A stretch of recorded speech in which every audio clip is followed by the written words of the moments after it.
Good morning. This is Dr. Muluken Yohannes from the Office of the Minister. I am a Senior Advisor for Immunization and a Special Advisor for Anglophone Africa at the Gavi Board. And currently I'm working as a National COVID-19 Vaccine Rollout Coordinator. Today I will present to you a COVID vaccine development and vaccine delivery, all in all globally, as well as a certain context in the Ethiopian scenario. So without further ado, I will proceed with my presentations. So this is the outline of my presentation. Unit 1 is, that I will give you a brief background on the COVID infections, SARS and Corona evolution, particularly in terms of basically, the vaccine development and COVID-19 mutations and its implication again in the research and development of the vaccines. And I will give you also a brief discussion on transmission and pathogenesis, and we'll also discuss, what are the universal mechanisms, On Unit 2, then we will briefly discuss on the, the multi-sectoral impact of COVID-19 and overall, economic impact, health sector impact, and social impact, and even on the immunization program impacts. On the Unit 3, we will discuss and briefly what will look like the global race for vaccine developments. So there were development various multinational or national vaccine developments, vaccine research and developments, and what are these really means in terms of the current updates or the current vaccine development status.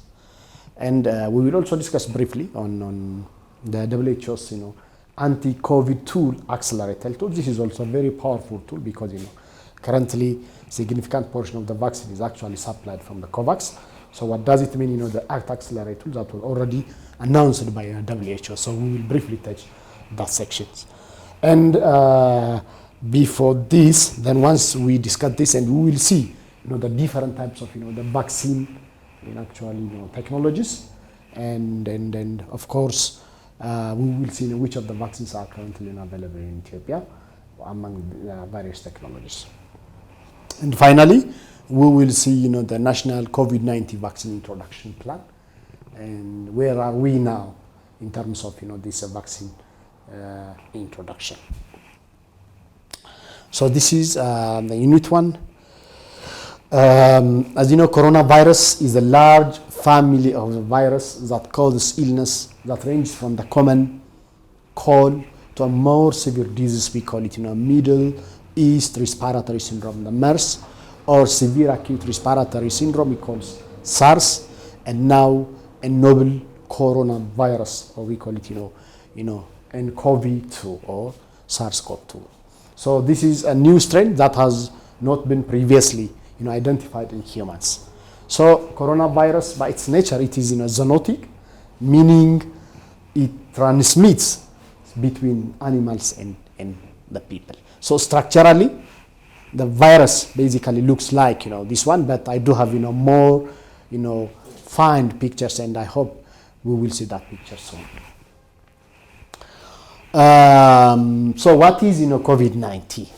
So COVID-19 is a disease that's caused by SARS-CoV-2, and the common signs and symptoms of these infections include, there are respiratory symptoms, and there could be a fever, a cough, and sometimes even there could be shortness of breath and breathing difficulties in the worst case scenarios where the patient become very, very ill. In more severe cases, the infection can cause pneumonia. This is a lower respiratory tract infection. And it can cause basically severe acute respiratory syndrome, and even it can cause renal failure up to the extent of termination of life or even days. When a disease is new as COVID-19, there is usually no vaccine until one is developed. So this is actually if you go back to 1 year before, then this was actually the sentiment and the thinking that we have. So there was no vaccine at that time. And this is true whenever there is a new disease that's emerged globally, regionally or nationally, then definitely there could be no vaccine at that time. So it can even take a number of years for new vaccine to be developed. But gladly, for COVID-19 vaccine, then it only took 1 year for vaccine to be available for COVID-19.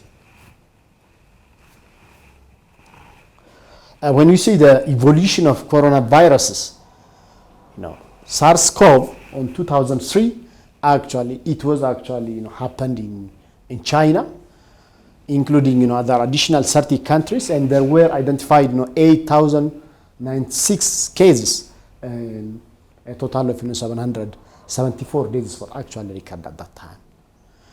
And on 2012, if you remember, there was also a Middle East respiratory syndrome, CoV, and it was actually happened in Saudi Arabia at the beginning, and later it was transmitted to 27 countries, and there was a total of 2,500 cases, and they were reported of 850 deaths. Now in 2019, at the end of 2019, then for the first time this coronavirus was actually identified in Wuhan, China, and so far there were actually more than 137 million cases, and we are now approaching nearly to 3 million global deaths. So what is actually unique or typical of this SARS-CoV-2 basically that was happened in 2019, at the end of 2019.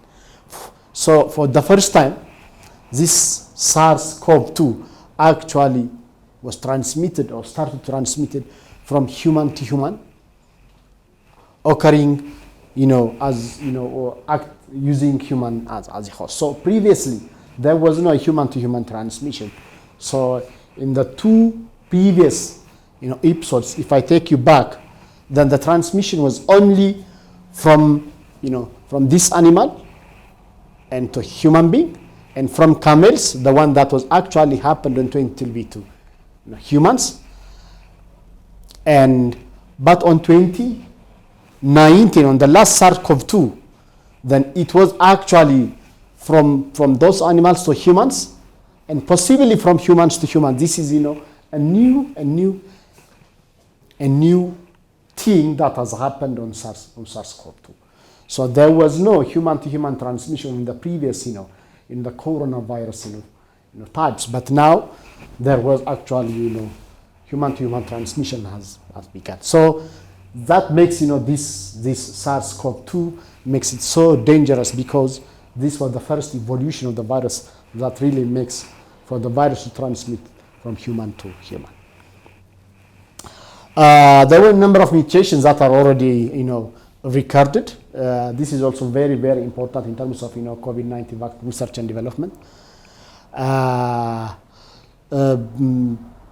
So this is really very important, because it really gives the opportunity to understand the pandemic via the detailed sciences.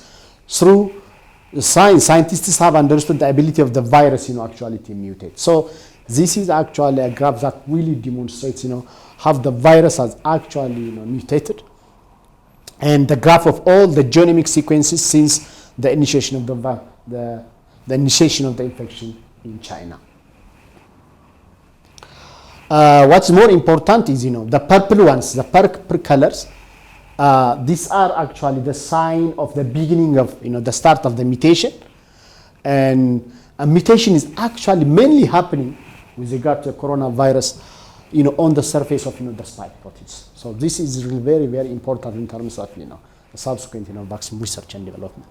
And the red is the mutation in China. So there are purple colors, and you can see the red one is actually mutations in USA.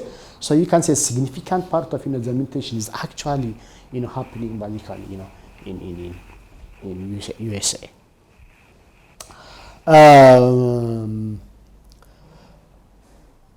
So the first human-to-human transmission in China, where none of us have immunity, then rapidly transmit to Europe, to America, and all over the world. So since previously we didn't were exposed to this virus, so the first virus has started basically transmission from to human, then it was very easy for the virus to actually transmit all over, the Europe and all over the America and the world, since we don't have any exposure and we don't have antibodies.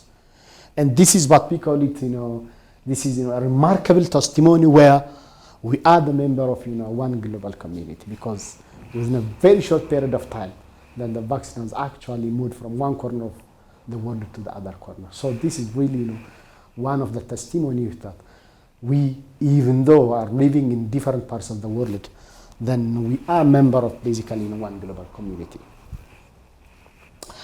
There are good news regarding these COVID mutations because the significant part of the genomes are actually conserved. So even though the genome that encode some of the membranes and some of the spike proteins are continuously changing, but the significant part of the genomes are actually conserved. So you don't see a significant mutation on that part. And particularly the receptor bind domain and the domain of the virus that bind the AC receptors are the one that are actually conserved. So the domain inside of the structural protein, the nuclei capsule are conserved, and this is why this is a very important. There is a way basically to develop a vaccine and attack and actually terminate this virus. We will see some transmission and pathogenesis. So an infected person had the ability to contaminate normally, we call it 2.6 individuals. This is what we call it, the reproducibility of the virus. And the virus actually, first what it does is actually it hijacks the ACT receptors that are found in the lung, the blood, the kidney, the heart, most importantly, in large numbers in the alveolar cells of the lungs. So the ACT receptors are important, receptors or acceptors that are in the lungs, to protect the tissue, while they are actually acting as the windows for the virus. But they are also very important, receptors in the lung, basically, to protect the tissue. But these receptors, on the other hand, really serve as the dog, basically, for the COVID-19 actually to enter into the cells. So whenever there's a droplets, whenever somebody is actually speaking, coughing, sneezing, then you can see, a number of, microscopic droplets will be actually getting out of, his respiratory tract to the community, to the air. And some could be droplets, some could be, aerosols, depending on their size. And somehow, these droplets or aerosols, they will have access to the respiratory tract of, the individuals. And in the lung cells, basically, then you will get, basically, this is SARS-CoV-2, but these are the ACT receptors. So this is actually, lung cells. And with this, the ACT receptors, then the virus will actually get access into the lung cells.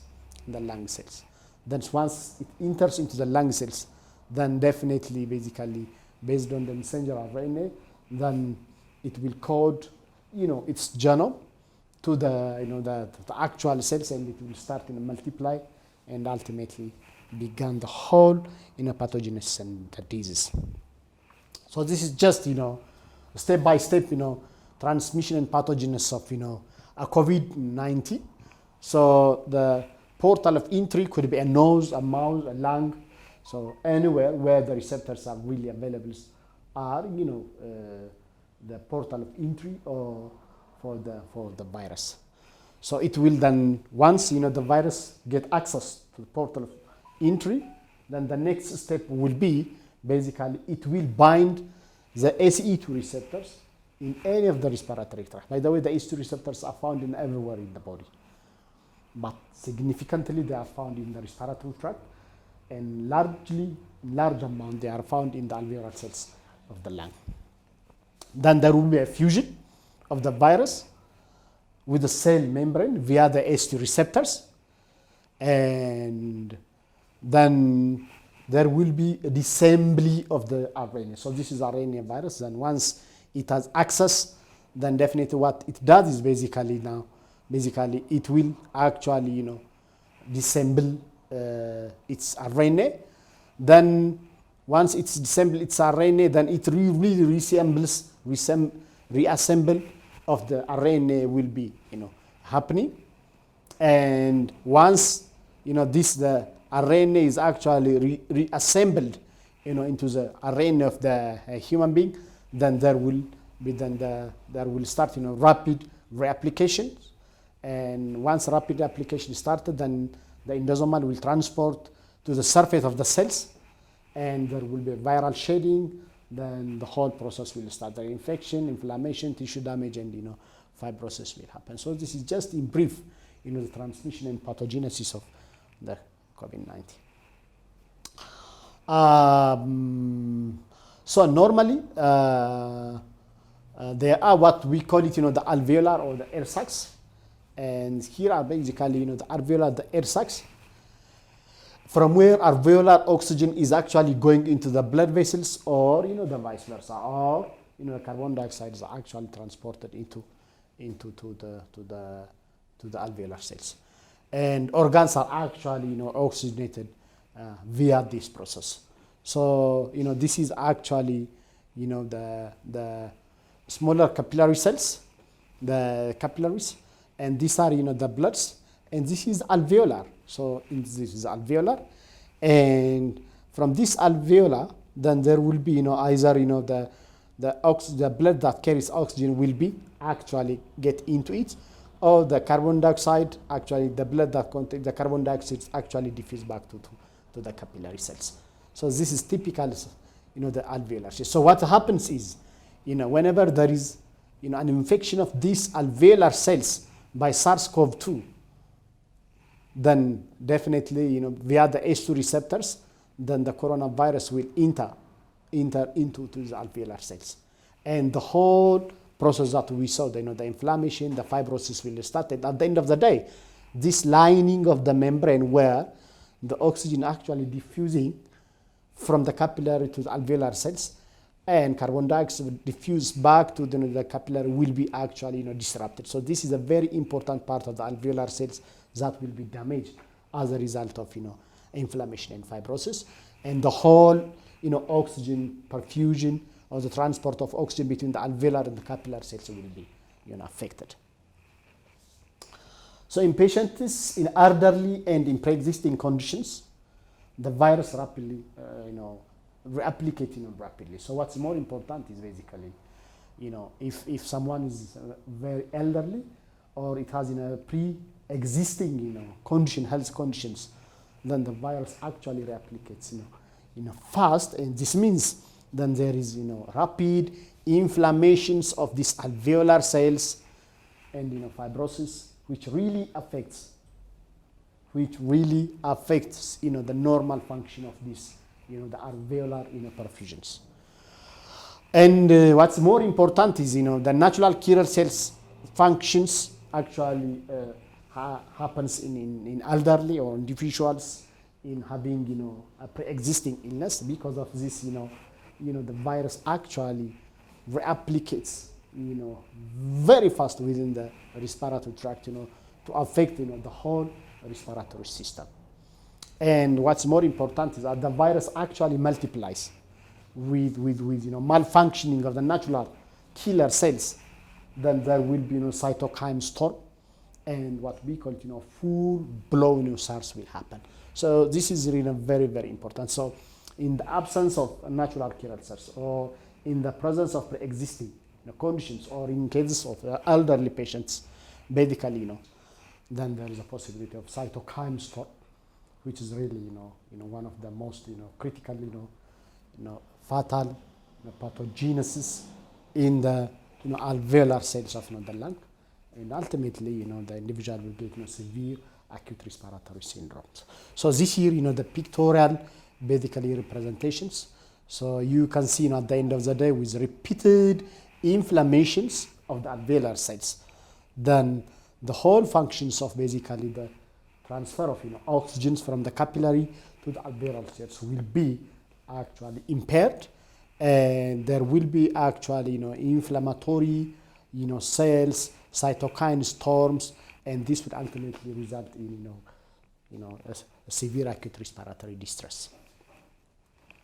So this is what we call it, what is happening on radiologically in patients who have NSA, severe acute respiratory distress. So you will see an extensive fibrosis bilateral, which actually may lead to termination of life or in severe respiratory failures. So cytokine storm is a very important significant portion of this pathogenesis of the SARS-CoV-2, and the patient immune system is fighting so hard trying to protect itself. At the end of the day, it results in extensive tissue damage and fibrosis at the end of the day. So mortality, SARS mortality, once upon a time it was like nearly 50%. So 50% of the individuals who were admitted, actually they were dying. And there were actually an average day of 40 days stay on ventilators, on the ICU. So that's why basically most of the time, because you can see the extended period of basically patients being on ventilators, on ICU, then that's why basically you will see overwhelmed system of the entire health system. As well, this is a typical picture of the New York and the ICU treatment center at that time. So you can see basically patients being ventilated, being monitored. So this is very, very, very important and critical. Well, we'll jump this one. Already I have touched this one. So let's come to what are we actually vaccinating for. So when we say SARS-CoV vaccine, so what do we mean? What are we actually vaccinating against that particular the virus? So as we already discussed in COVID-19, which is an RNA virus, there are what we call it the nucleocapsid, and this is the nucleocapsid which contain the genetic component of this virus, and there are also a membrane and which contains actually glycoprotein plus spike proteins. These are the spike proteins, and there are also actually a protein subunits, and there are also a protein subunits which are really a target for the vaccine to be developed for targeting this virus. So the vaccines either has to be targeted to the RNA of the virus or to the surface membrane, to the spike proteins, or to some of the structural protein subunits, which are really mandatory for the virus actually to transmit from one individual to the other individuals. Hence, the ideal vaccine will be basically to create against either the structural proteins or the subproteins, or even to the nucleocapsid. So this is the genome of the SARS-CoV-2 virus. This is a bulky virus actually, and this was for the first time it was announced or given to the global community by the Chinese one, and this is really a very important step for the vaccine actually to be developed. So the first gene sequence about this RNA virus for the SARS-CoV-2 virus was actually announced by the Chinese. So there are two mechanisms actually how the vaccine works. One is basically by producing and neutralizing antibody, which is what we call the B-cell mediated immunity, where this is actually the virus. Then the virus will be identified by the antibodies, and the antibodies will attach to the spike proteins. And once the antigen antibody complex will be identified by the macrophage, and then the macrophage will destroy, or the antibody, the antigen will be identified by the natural killer cells which are available in our body, and definitely killed by the natural killer cells. So this is what we call it the B-cell mediated immunity for SARS-CoV-2. And there is also one, the cell-mediated immunity. And on cell-mediated immunity, what's more important is actually whenever actually somebody is actually getting a vaccine,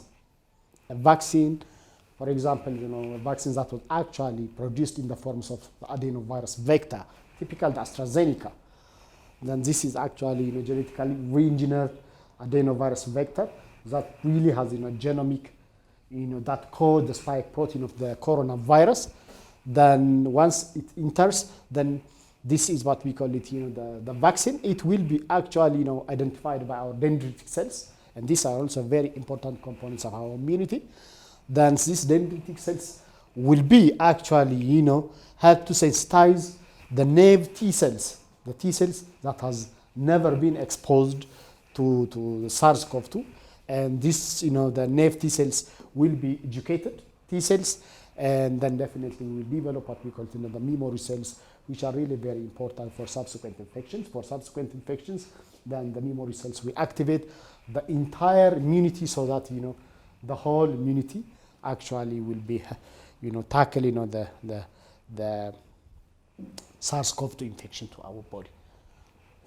So what's more important is there are challenges in the vaccine manufacturing, and usually the vaccine production from the initial stage up to the last deployment or post clinical stage 3 is actually a more sophisticated and complicated one, and it may take up to 10 to 15 years. This is the traditional system to develop the vaccines.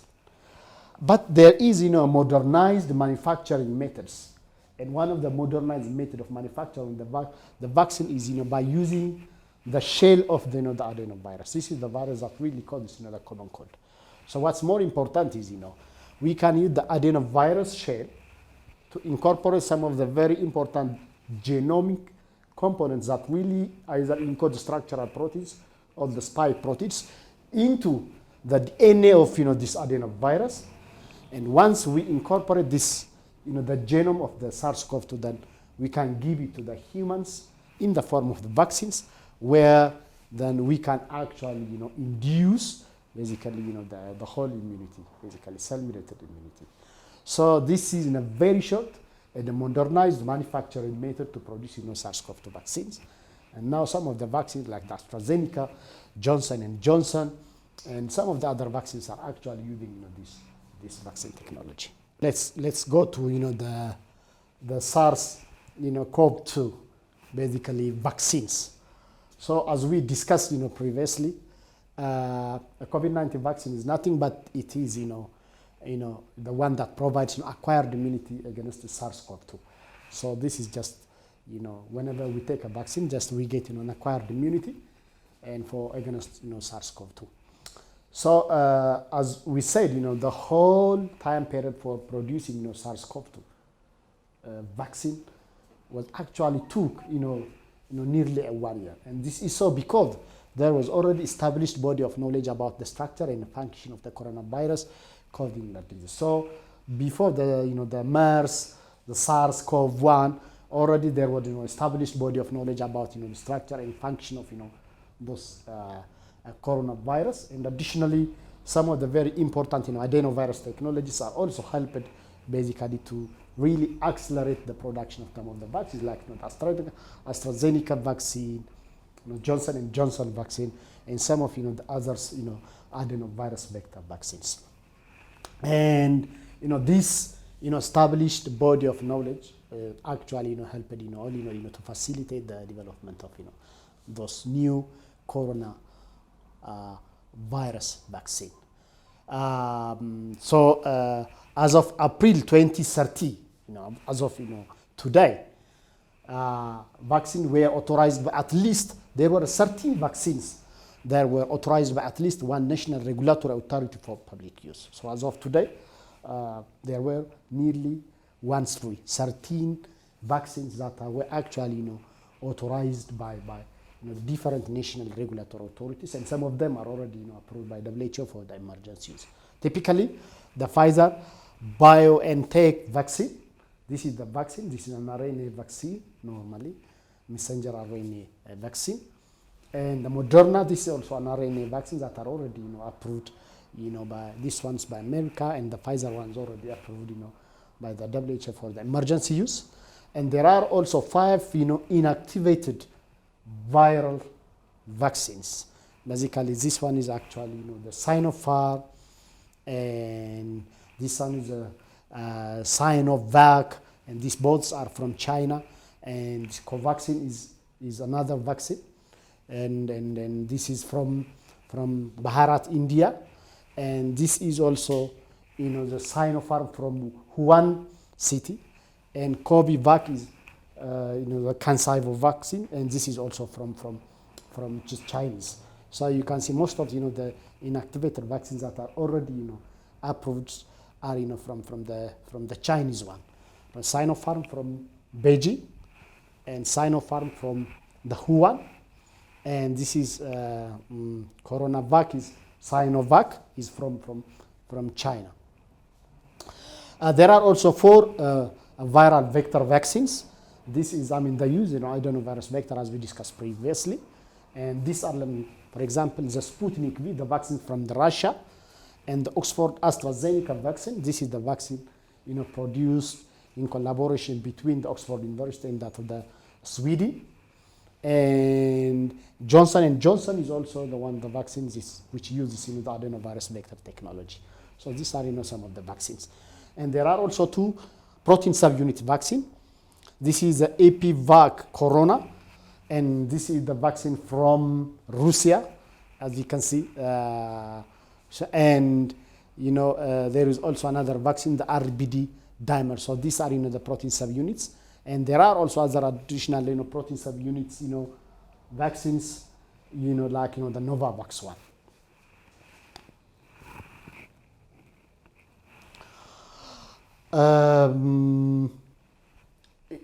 As of March 2021, there were already 380 vaccine candidates, and out of those 73 were actually in the clinical research, including 24 in phase 3 phase 1 trial, 33 in phase 1 up to 2 trial, and 60 in phase 3 development trial. So you can see the vaccine research and development is actually so facilitated. So many countries have implemented a phased distribution plans that prioritize the high risk complication individuals, such as the elderly or individuals having comorbidities, or individuals who have high exposure and transmission risks, like healthcare providers and some frontline workers. And as of March 30, normally you can see that normally 600,000 million doses are already actually provided globally, and the peak ones are the Chinese and the United States are the one who really share the bulk of this this amount of doses that are already given globally. When you see the vaccine types, the first vaccines are the RNA vaccine. The RNA vaccines, these are the vaccines which, when introduced into tissue, that acts as a messenger RNA, and to cause the cell to build the foreign protein and stimulate an adaptive immune response. So there are RNA vaccines that contain the RNA of the SARS-CoV-2, and when introduced into tissue, then acts as the messenger RNA, and it really basically help the body to produce the adaptive immune responses. So the RNA vaccine often, but not always, use the nucleoside modified messenger RNA. So most of the time, they really use the messenger RNA basically to establish the whole process of the immunity. So RNA vaccines were the first COVID vaccines to be authorized in the United States, as well as by the WHO emergency use. So as as of January 2021, then the Pfizer was the one approved first, and subsequently the Moderna was actually approved for use in America. And as of February 2021, Novavax RNA vaccine from CureVac. This is actually the vaccines that are currently being developed in Germany, in concern with Germany. It is already awaiting an emergency use authorization.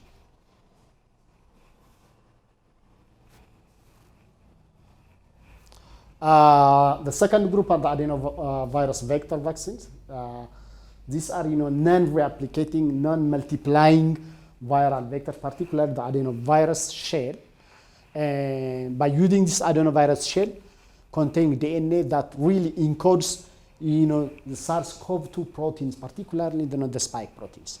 So by using this, then definitely we can induce our body basically to produce antibody against some of the structural proteins of the SARS-CoV, particularly the spike proteins. It is non-replicating. It means they do not make a new virus particles, really, because the gene that really encodes the spike protein is already incorporated into the DNA of the adenovirus. Hence, you don't get new viral SARS-CoV viral particles, but rather basically you will get a multiple of the genome that really encodes the virus particles, and only produce antigens which elicit a systemic immune response. So only you will produce some of the spike proteins of the genome that encode the spike proteins, and this ultimately will elicit basically the immune response. So as of January 2021, the vaccine that was produced by the collaboration between the Oxford University and the Swedish, the AstraZeneca vaccine was already gotten an emergency use approval, and the Russian vaccine, the Sputnik V, is also one of the vaccines that use the adenovirus technology, and the Chinese vaccine CanSino is also the other vaccine that uses adenovirus vector. Johnson & Johnson actually also the other vaccine which really uses adenovirus vector. So these are actually how it works, basically the adenovirus vector technology. The other technologies, we have seen the RNA or the DNA RNA based the vaccine technologies, the inactivated, the adenovirus vector, and the third one is the inactivated virus vaccine. So these are the three are the most important the vaccine technologies which are really actually currently practiced for the production of most of the vaccines. So it consists of the virus particles. Now, in case of the inactivated virus vaccine, it really has the viral particle, the SARS-CoV-2 viral particle. It grown in a culture, but it is killed either by heat or formaldehyde. So it is actually the virus, but it is already killed one, either by the heat or formaldehyde. So at the end of the day, then this virus will lose the disease producing capacity because it's already killed one, and while still stimulating an immune response. So what's more important is this virus is already killed or incapacitated, but it can really elicit basically immune response. So this is what we call the inactivated viral technology. So as of January, already the Chinese Sinovac is the one that uses basically the inactivated viral technology. Sinopharm from the Beijing and Sinopharm from the Wuhan. These are the different plants. The one that is already in Beijing and the one that's already available in the Wuhan. So these are basically the technologies, the vaccines that use the inactivated viral technology. And the Indian Covaxin is also another basically vaccine that is already using this technology. And there is also a new vaccine that Russia already in the clinical 2-3 trial stage. Covivac is also another vaccine technology being produced in Russia for using the inactivated virus vaccines. The fourth one are the subunit, the protein subunit vaccines. And of course, when we say the subunits, it could be a protein-based subunits, or it could be the polysaccharide, some of the the membranes, or it could be basically the conjugates one.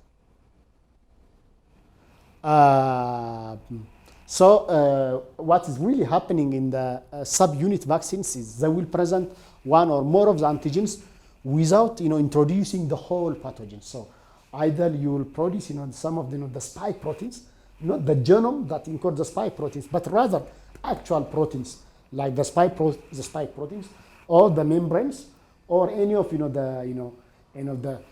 polysaccharide components of the virus, and you will actually incorporate this in the form of the vaccine into the human body. So antigens involved are often either protein subunits, or can also be any molecule that's the fragment of the pathogens. But it is actually the proteins or the genetic components, but it is actually in the form of a fragment one. So as of April 2021, there were 2 authorized vaccines.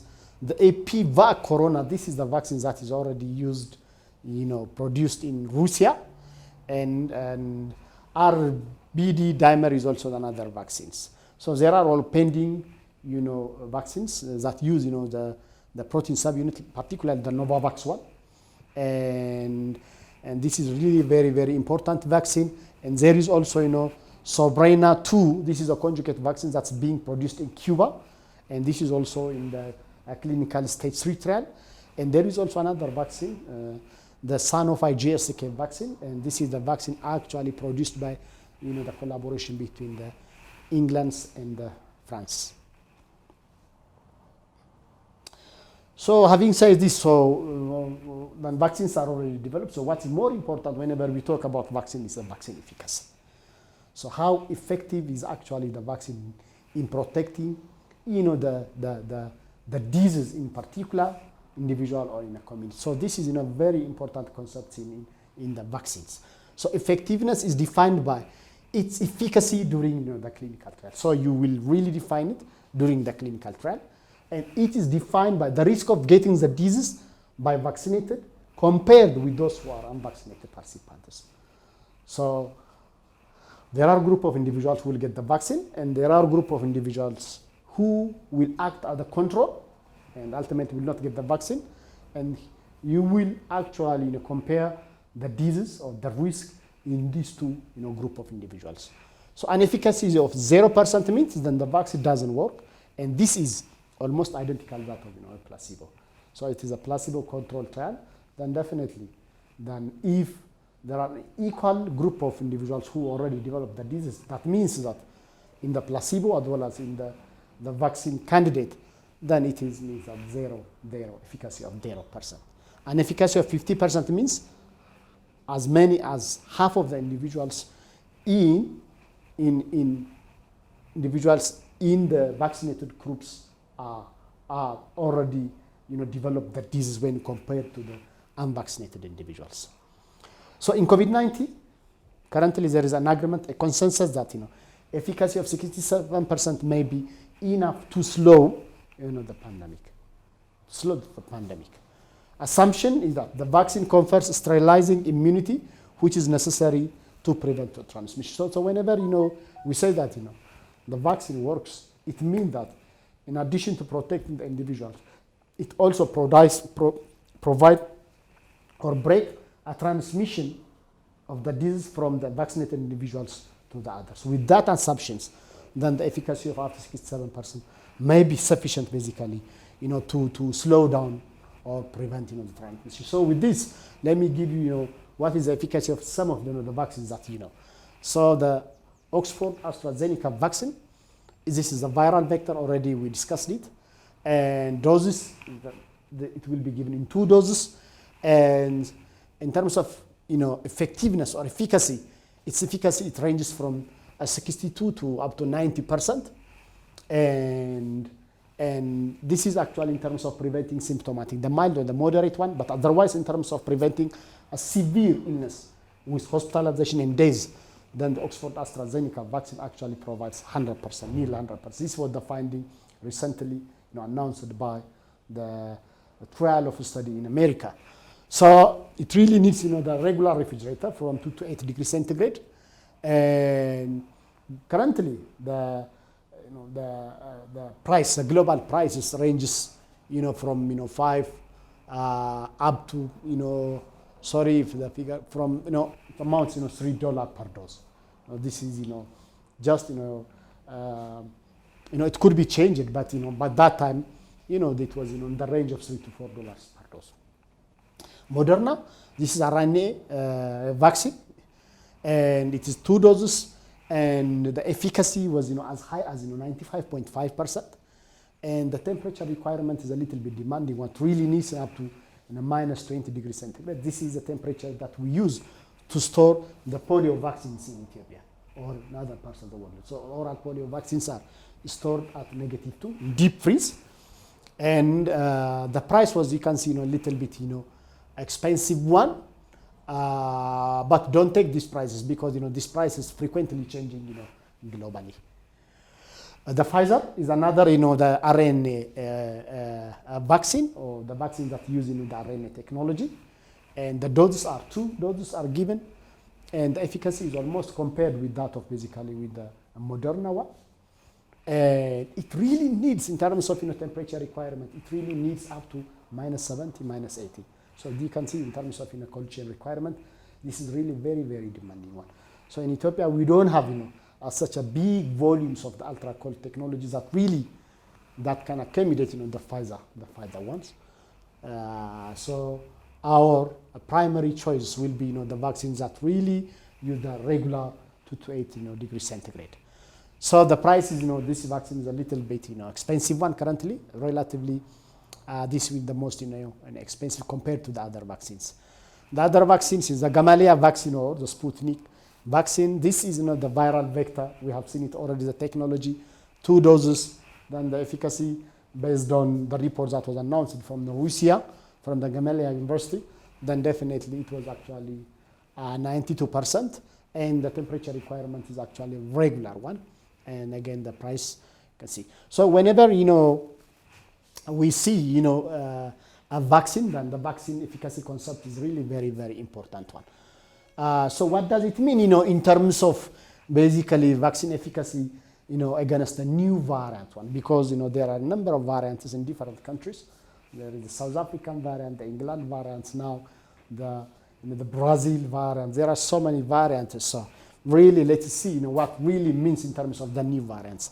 So when you see the Pfizer one, then the original virus, it had efficacy of 95%. And you can see this one, the B117 this is the Britain variant. Now this is the variant that has already emerged in Great Britain for the first time. So the Pfizer one has very reduced capability for the British variant one.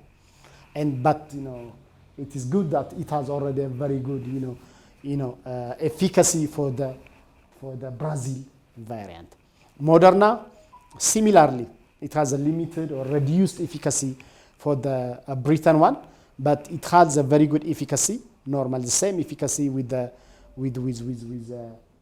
UK variant, and then more data is actually needed to establish for the Brazil variant.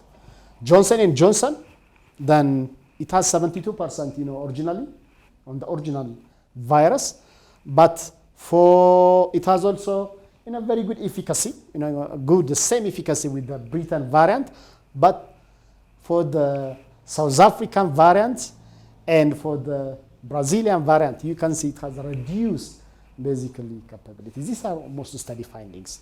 AstraZeneca, it has originally it has nearly from 70 to 90% for the mild and moderate, but again, don't forget that AstraZeneca has nearly 100% for severe hospitalization and deaths in preventing that level of SARS-CoV-2. It has the same efficacy with that of the UK and as well as the Brazilian, but sadly it has very reduced efficacy for the South African variants. That's why South Africans, if you heard that they have already pushed millions of doses of the AstraZeneca vaccine out of their countries.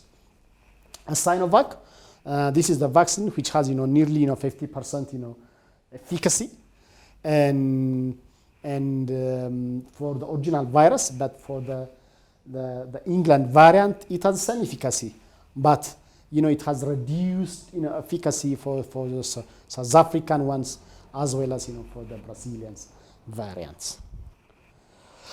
Again, this is a little bit, not clear, but it's already discussed. What's more important is, for symptomatic and for severe, you can see most of the vaccines like the Pfizer, the Moderna, the Sputnik, they do have, 100% of efficacy in preventing, severe hospitalization or deaths. Sinopharm, it has 100%. AstraZeneca, it has 100% basically. So you can see that, patients, even though he developed, SARS-CoV-2 disease after taking the AstraZeneca vaccine, then the chance of death or the chance of hospitalization is almost 0%. So this is, very important news for most of us. And CanSino, it has, in terms of averting, a severe disease, it has 85%. Again, this is already discussed one. Sorry for the blurring of the image, but the number of doses already, timing of doses. For example, Sinovac, it's an inactivated one, and the number of doses are 2, and it is given 2 weeks apart, and route of administration is intramuscular.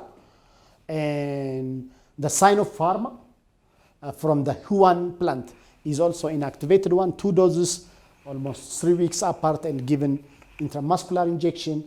And the same Sinopharma, but from the Beijing plant, is almost the same. And the Oxford AstraZeneca vaccine, this is non-replicating adenovirus vector technology. And you can see that at this year, the dose it says 1, but AstraZeneca is given in 2 doses. So you can see that the science is actually changing now in that. But it is 2 doses, and the timing one is from 8 weeks up to 12 weeks, and it's given intramuscularly. And the other vaccines, like the Novavax ones, already 21 apart and 2 doses, and probably 1 vaccine. So the Johnson & Johnson, had it been him, it would have been good. Johnson & Johnson is basically the vaccine that's given in 1 dose, and it's an intramuscular injection. So let's discuss, actually the AstraZeneca vaccine, which is now, the hot issue globally, actually, because, this vaccine is the vaccine that's already introduced in Ethiopia as of, March 13, 2021. And this is the vaccine actually, being distributed, and most of, the advanced market commitment countries, the Gavi, AMC countries, and there are, a number of issues that is already, on the news.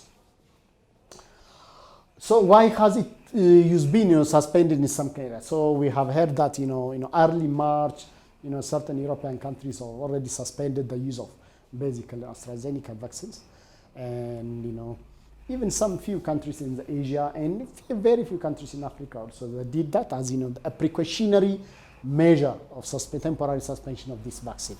So it really linked to the blood clots is one of the very important issues that's currently already going on. So let's see this one. So early March, reports from the various countries in the EU states linked the potential for rare but potentially fatal blood clots of AstraZeneca vaccine. And they call it the vaccine induced prothrombotic immune thrombocytopenia. So this is what we call the phenomena. We call it the vaccine induced prothrombotic immune thrombocytopenia. It means the vaccine by itself, it really causes a kind of thrombocytopenia, and ultimately it will lead to kind of blood clotting. But this is actually theoretical issues. There was a study that's already done in Germany. The incidence rate was actually 1 in 90,000 shots. So whenever you give 90,000 shots, there is a 1 chance. There is a 1 chance of actually, this, the blood clotting issue. And the same data was actually, announced by the European Medicine Agency, and the incidence rate was 1 in 100,000. So you can see the incidence is very, very low. So researchers speculate that, still this is a speculation, the vaccine may cause platelets to begin clots. So this is what we call it, the platelets ultimately they may begin basically, to clot or to combine on one to another. So what's more important is data is still emerging, and the potential association between the AstraZeneca and the vaccine induced thrombotic immune thrombocytopenia, and as the data is still emerging, then what's more important is the degree of risk remains unclear. So this is an ongoing, and data is still actually emerging, and because of this, basically, actual risks it's remain unclear. So what does it mean?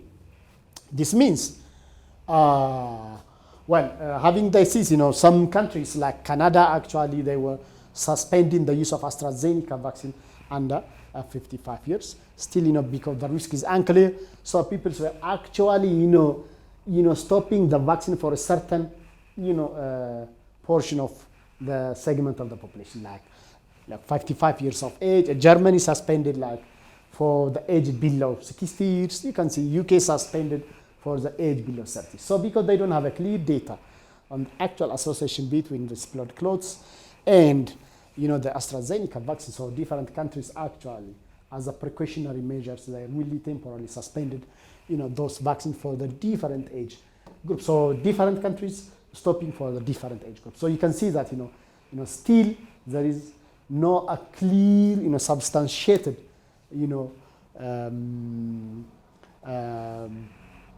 knowledge or evidence for the association of this of the blood clot and AstraZeneca vaccines. So why are people actually, or different countries have stopped the vaccine for the different age groups? This is really very important. So what's more important on this is calculation of the risk versus the benefit of giving that vaccine for that particular age group is actually more important. So whenever you stop for these age groups, for age groups less than 55, it means, for example, in Canada, it means that the benefit of the vaccine for the age groups below this 55 years and below is lower than the risk of dying basically from coronavirus in Canada. So it means that እንግዲህ ትልቁ ነገር እዚህ ጋር ያለው ነገር ምንድነው? ከ55 ዓመት በታች ካናዳ ላይ ስናቆም ትልቁ ነገር ምንድነው?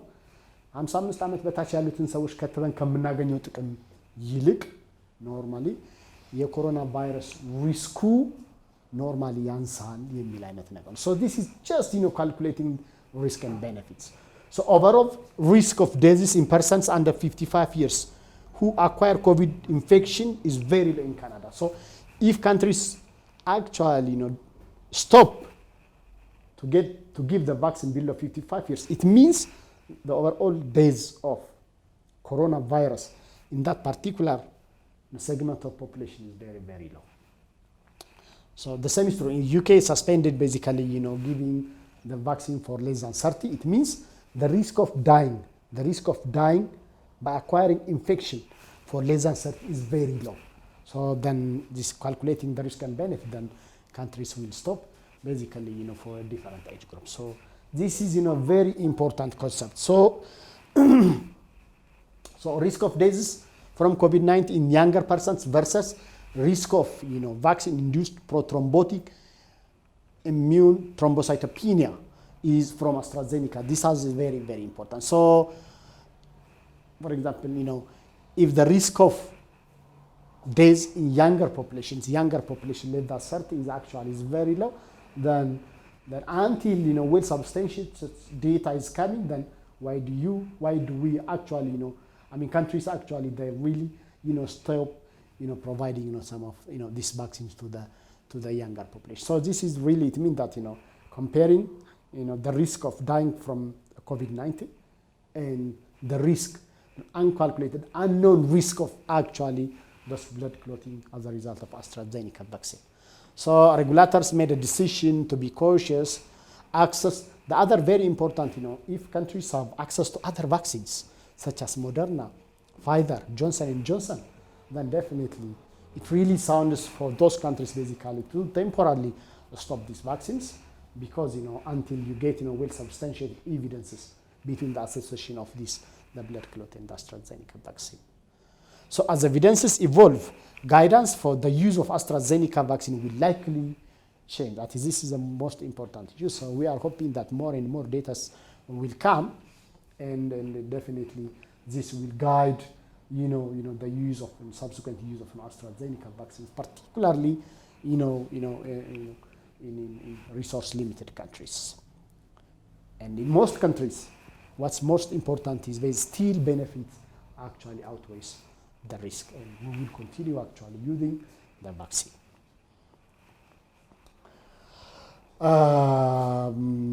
So already this one is already said. So in addition to the existence of additional vaccines in some particular countries, then what's more important is people has to also consider, basically the circulation of variant is also very, very important. So if certain countries actually temporarily stop